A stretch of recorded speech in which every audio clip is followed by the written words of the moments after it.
এমন বাংলাদেশ আপনি কোথায় পাবেন যারা হিন্দুদের আশ্রয় দেওয়ার জন্য মসজিদের ফ্লোরগুলো খুলে দিয়েছে, ছোট্ট বাচ্চাদের জমানো টিফিনের টাকাগুলো তারা বন্যায় আক্রান্ত মানুষের জন্য দান করে দিয়েছে। আমার দেশের সেনাবাহিনীরা তারা একদিনের পুরো টোটাল ইনকাম গুলো তারা বন্যার্থ মানুষের জন্য দান করে দিয়েছে। বিডিআররা দিয়েছে, শিক্ষক, তরুণ, ছাত্র সমাজ, দিনমজুর, দেশের সর্বস্তরের মানুষ, এমনকি এদেশের ভিক্ষুকরাও এই দানে তারা অংশগ্রহণ করেছে।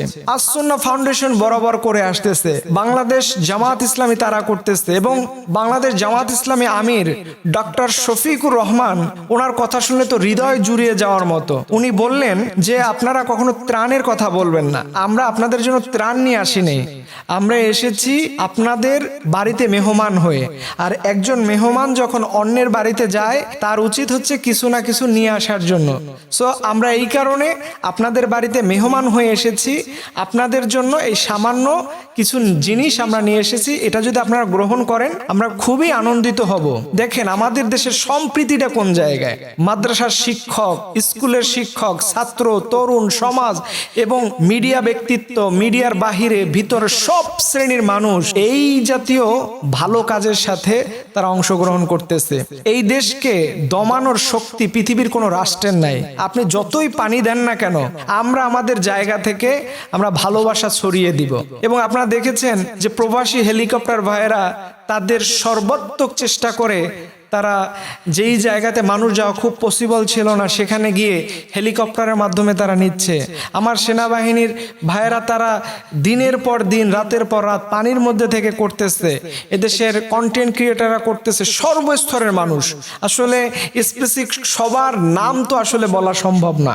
এবং আমরা দেখলাম গতকালকে ঢাকা ইউনিভার্সিটির টিএসসিতে সেখানে লাইন ধরে মানুষ এই ভালো কাজে অংশগ্রহণ করার জন্য তারা লাইন ধরে ধরে ঢাকা ইউনিভার্সিটি টিএসসিতে বসেছিল, শুধুমাত্র কিভাবে করে সে কন্ট্রিবিউট করবে। সুবহানাল্লাহ। এই জিনিসটা কেন হয়েছে জানেন? এটার পিছনে সবচেয়ে বড় কারণ, বড় রিজন, আমরা ইসলামকে ফলো করি, আমরা আমাদের ধর্মকে ফলো করি। এদেশের হিন্দু ভাইয়েরা হিন্দু ধর্ম ফলো করে। এই যে রিলিজিয়নের একটা পাওয়ার, রিলিজিয়নের একটা শক্তি, এটাই আমাদেরকে একত্রিত করে রাখে। কারণ আমাদের ধর্ম বলে মানুষের বিপদের দিনে যারা সাহায্য সহযোগিতা দোয়া করে যাবে, আল্লাহ রাব্বুল আলামিন তাকে ততক্ষণ পর্যন্ত সেইভাবেই তাকে সাহায্য সহযোগিতা করে যায়। আপনি যেভাবে করতেছেন আল্লাহ আপনাকে সেইভাবে করতেছে। সো এর জন্য আমাদের এই ইউনিটি, আমাদের এই একত্ববাদ বা আমাদের এই শক্তি, এটা আমরা কখনো অক্ষুণ্ণ হতে দিব না। আমরা এইভাবে করে আমাদের বাংলাদেশকে আগামী নেতৃত্ব দিব, এবং এই নেতৃত্বের পিছনে আমরা যেন সৌহার্দ্যপূর্ণ আচরণ করি, এবং আল্লাহ রাব্বুল আলামিন যেন আমাদের এই দেশকে গোটা পৃথিবীর রাগব বোয়ালদের হাত থেকে আল্লাহ রাব্বুল আলামিন যেন আমাদের এই দেশকে হেফাজত করে। সবাই বলুন আমিন।